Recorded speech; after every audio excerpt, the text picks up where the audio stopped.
Hey again, Smashverse here, and welcome to a new episode of Stage Play, where I show you a bunch of Smash stages and give you my thoughts and feelings about them. First up, Seaside Hill by Japan Dan. Now, I've never played a Sonic game, especially not any of the 3D ones. In fact, I think pretty much the only Sonic media I ever consumed was the Sonic comics and the Sonic animated series Sonic Underground. I'm that old. So even though I pretty much know nothing about the entire franchise, doesn't mean I can't appreciate any good stages from it.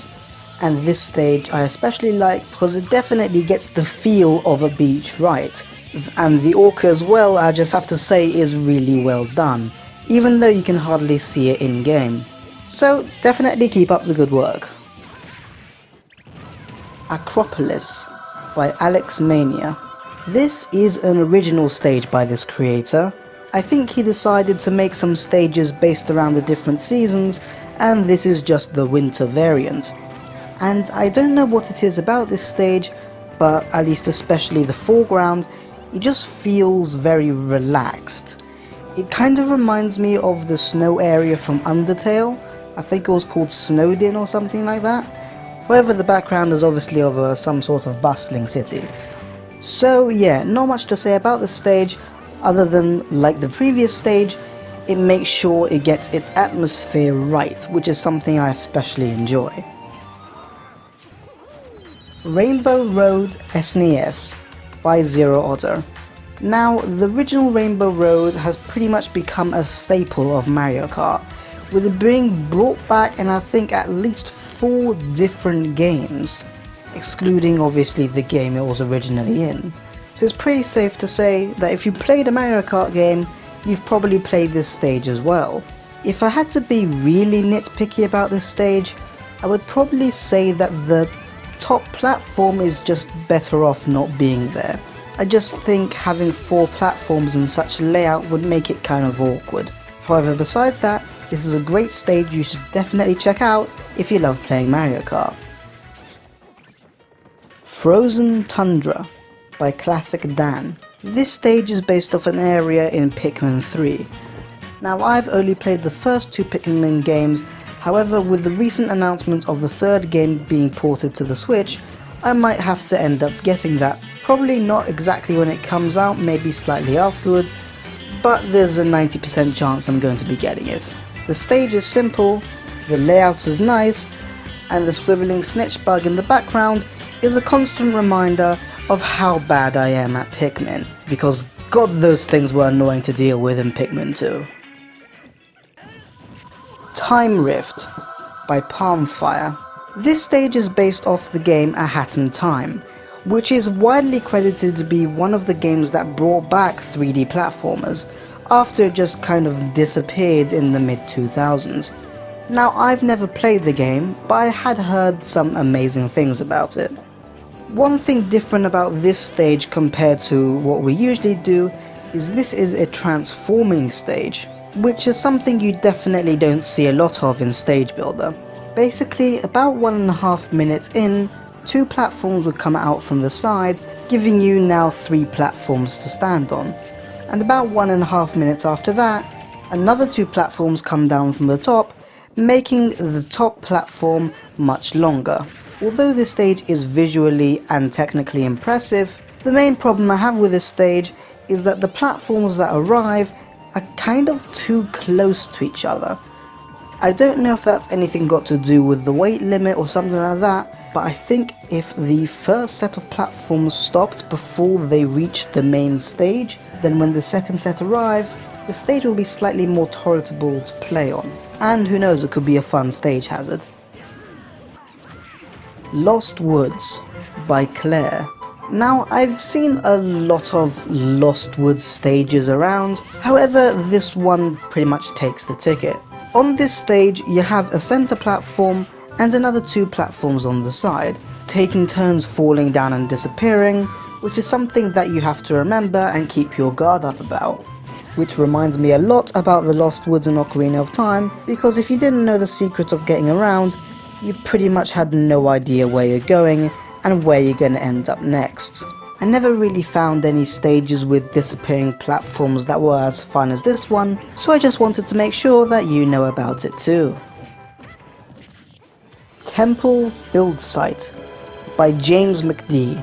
Now, I have honestly no idea why I chose this stage, other than it just looks really interesting. I think it's mainly because this stage gives me a lot of temple vibes, and I mean, any stage that can give me vibes that are similar to that of the legendary stage that is Temple, that's a stage I need to let you all know about. I mean, this stage pretty much has everything. It has an area the size of a regular battlefield on the side. It has pretty much what amounts to a fight club at the bottom. And it has a large area at the top where you can just run around and mess with people. So basically, if you're the kind of guy that likes playing with 4 or more people and with items on, this is the stage for you. Planet Clancer by Cody. Now, if you have never played Mischief Makers, then I implore you, stop watching the video right now and play it.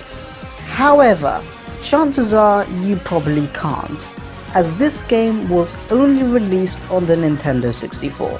And being that the game is related to Treasure and Square Enix, I'm actually kind of surprised that the game has never been ported to mobile, because Square likes doing that. And I mean, this game is just great. It's wacky, it's stupid, and it's just freaking amazing. And guess what? This stage is also really fun to play on. Another thing that I like to point out is the travelling platform on the side. I never knew that rails can actually overlap each other in Stage Builder. I don't think I've ever tried it, but I think I just automatically assume they can't. Unless there's some trick in order to do it, then I don't know. But it's just really cool to see some love for this amazing N64 game. Full Mountain by Scorpion with a 5. Now, if Gaming 2020 is going to be remembered for anything, it's going to be for Animal Crossing and Fall Guys. Obviously I can't play the game because the game isn't on the Nintendo Switch, however rumours are that it will be soon, so we never know. Saying Fall Guys is a big success is pretty much an understatement at this point. It's just been blowing up like crazy. Everyone is playing this game now. And honestly, I could see why. It just looks like a really fun game for those with a competitive spirit, or for those who just want to have a laugh with friends. I haven't watched much Fall Guys content, but I believe this stage is based off of the last area of each match, where you have to grab the crown or something. I don't know exactly how the game works. So basically, all I want to say is that Fall Guys and Animal Crossing is a fun and colourful and bright game, which is exactly the kind of thing the dumpster fire of a year 2020 needed. And also, it's a lot of fun. Venus Lighthouse by Ben3G.